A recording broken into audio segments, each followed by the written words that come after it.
Баршаңызға сәлем қыздар. Біз сіздермен бүгін осындай мрамор печенье әзірлейтін боламыз. Құрамы өте жеңіл, кез келген үйдегі бар заттардан жасайтын боламыз.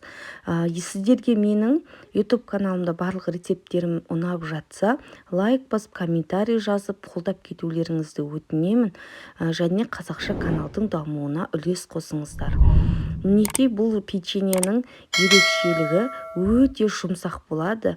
Және де сіздер таңғы асқа балаларыңызға жасасаңыздар, керемет жақсы көріп сүйсініп жейтін болады. Сондықтан міндетті түрде жасап көріңіздер. Іске сәт баршаңызға. Және де барлық рецептісін описанияға жазып қоямын, сол жерден қарап отырып жасайсаңыздар болады. Және де ескерте кететін нәрсе, міндетті түрде таразымен өлшеп жасаңыздар.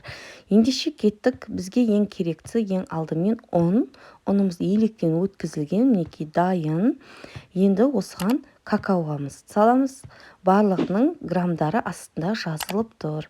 Мінекей какао менде Малайзия, қоңыр әдем болатын какао. Және шекеріміз саламыз. Мен барлығын өлшеп дайындап қойдым алдын ала. Ары қарай бізге енді кофе қажет болады. Кофе кәдімгі қайнатпалы кофе болуы қажет. Міндетті түрде осы кофеден бір қасық салатын боламыз, шай қасықпенен. Енді бізге салатынымыз разрыхитель. Енді осылардың арасында бізге ванилин қажет. Ванилинді қоссаңыз да, қоспасаңыз да өз еріктеріңізде. Қоссаңыздар да болады, қоспасаңыздар да болады. Дәмін ұнататын адамдар қосуына болады. Енді осыларды кішкене сухой ингредиенттерімізді кішкене араластырып жібереміз барлығын арасына. Енді ары қарай біз замеш жасауға кірісетін боламыз. Бізге сұйық май қажет, пісте май, яғни кез келген таза түрі болса болғаны. Мінекей мен оны да өлшеп құйып қойғанмын. Енді бізге жұмыртқа қажет. Менде, егер де сіздерде С1 категориясында болса, 3 жұмыртқа қоссаңыздар болады. Ал бұл жерде менде жұмыртқа С2 категориясында. Сондықтан 4 жұмыртқа қосып тұрмын. Және де осы самесімізді илеген кезде, мысалға, ұндарыңыз әркімде әртүрлі болады.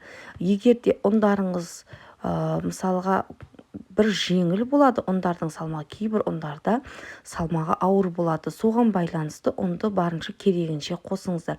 Мен описанияда жазып кеткен, ұн сіздерге сұйықтық қылса, егер де сіздер осы заместеріңіз қатты сұйық болып тұрса, онда ұннан 30-40 грамм артығымен қосыңыздар. Оны осылай араластырған кезде білетін боласыздар. Егер араласқан кезде сіздерде осылай қатты сұйық болып тұрса, онда қосып жіберіңіздер. Мен мысалға араластырған кезде менде орташа дұрыс болды, яғни және де бізде бұл тесті біраз уақыт холодильникте тұратын болғандықтан өзі қоюлана бастайды. Сондықтан мен дәл осы өзімнің рецептімді жазып қойдым, соған қарап отырып жасасаңыздар болғаны. Мінекей дайын болды бізде.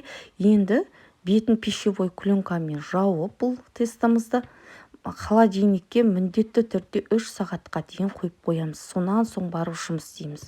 Бірден жұмыс істеуге болмайды. Бізде әдемі көтеріліп, өзінің көлемінен үлкен болып шығу үшін міндетті түрде осылай настойка қойып. Енді қыздар, біз кеше лимон печеньемізді қалай сахарный пудраға аунатып алдық, дәл солай осылай шарик етіп, сахарный пудраға осылай аунатып алып, пешімізге пісіріп аламыз.